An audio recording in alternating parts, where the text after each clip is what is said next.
ஒரு நாள் உபயோகித்த துணியை மறுநாள் துணியை கசக்காமல் துவைக்காமல் கட்டலாமா அப்படின்னா அது கொஞ்சம் அவாய்ட் பண்ணுறது நல்லதுங்க. நம்ம ஔவை பாட்டி என்ன சொல்லியிருக்கா, கந்தையானாலும் கசக்கி கட்டுன்னு சொல்லியிருக்கா. அந்த துவைச்ச துணியை தான் நீங்கள் மறுநாள் உபயோகப்படுத்தணும். சார் அப்படி இல்லை சார், நான் அந்த மடிப்பு கலையாமல் நான் ஒரு இடத்துக்கு போயிட்டு வந்துட்டேன் சார் அப்படின்னா, நம்ம எந்த இடத்துக்கு போகணும், எப்படிப்பட்ட இடம், அங்கே எத்தனை பேர் கூடினாங்க, அவங்களுடைய காந்த அலைகள் எப்படி இருக்கும், அவங்களுடைய திருஷ்டிகள் எப்படி இருக்கும், நம்ம அந்த போட்ட துணியினுடைய நிறம் என்ன, அது மட்டும் இல்லை அந்த உபயோகித்த கரைகள் அதெல்லாம் எப்படி இருக்கும், கண்ணுக்கு தெரியாமல் இருக்கலாம். ஆனால் அந்த கரைகள், எச்சில்கள், அதே மாதிரி காந்த அலைகள் இதெல்லாம் அந்த துணி உள்வாங்கிக்கும். அதே மாதிரி வெள்ளை துணியாக இருந்தால் பிரதிபலிக்கும், மற்ற துணிகளாக இருந்தால் உள்வாங்கிக்கும். இப்போ தென்னிந்தியாவில் பொறுத்த வரைக்கும் நிறைய வெள்ளை துணிகள், வெள்ளை நிறங்கள் தான் நம்ம உபயோகப்படுத்துவோம். ஏன்னா இந்த சீதோஷ்ணத்துக்கு அப்படி இருக்கணும் அப்படின்னு பெரியவங்க அதை கற்றுக் கொடுத்து, அதுக்கப்புறம் அந்த வயது முதிர்ச்சியில் சின்ன வயசில் இருக்கும்போது கலர் கலராக ட்ரெஸ்ஸு போட்டோம், பட்டையாக ஷர்ட்டு புடவை எல்லாம் கட்டினோம்.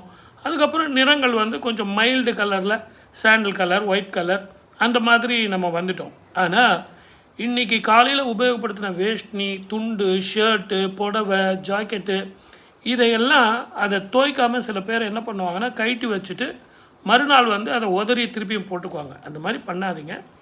முடிஞ்சதுன்னா ஒரு துணியை, அந்த துணியை நல்ல ஒரு பக்கெட்டி தண்ணியில் அலசி ராத்திரியே போட்டுருங்க.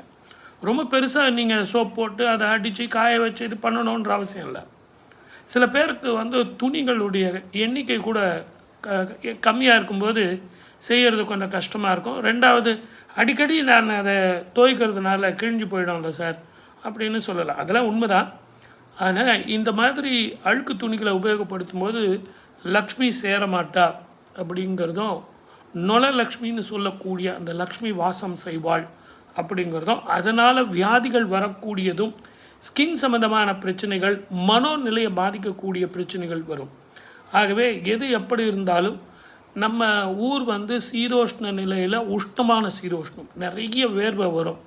இந்த வேர்வையினுடைய அந்த உள் வாங்கிறது இந்த ஆடைகள் தான். அதனுடைய தாக்கமும் நமக்கு வியாதிகளை கொடுக்கும். ஆகவே தயவு செஞ்சு உங்களுடைய கஷ்டத்தை நான் புரிஞ்சுக்கிறேன். இருந்தாலும் இப்படி செஞ்சு பாருங்கள், உங்களுக்கு புதிய ஆடைகள் அமையும். அது மட்டும் இல்லாமல் நிறைய ஆடைகள் உங்களுக்கு சேரும்.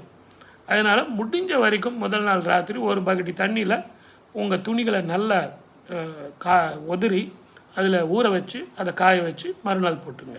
ஓகே, சப்ஸ்கிரைப் பண்ணிட்டீங்களா? ஷேர்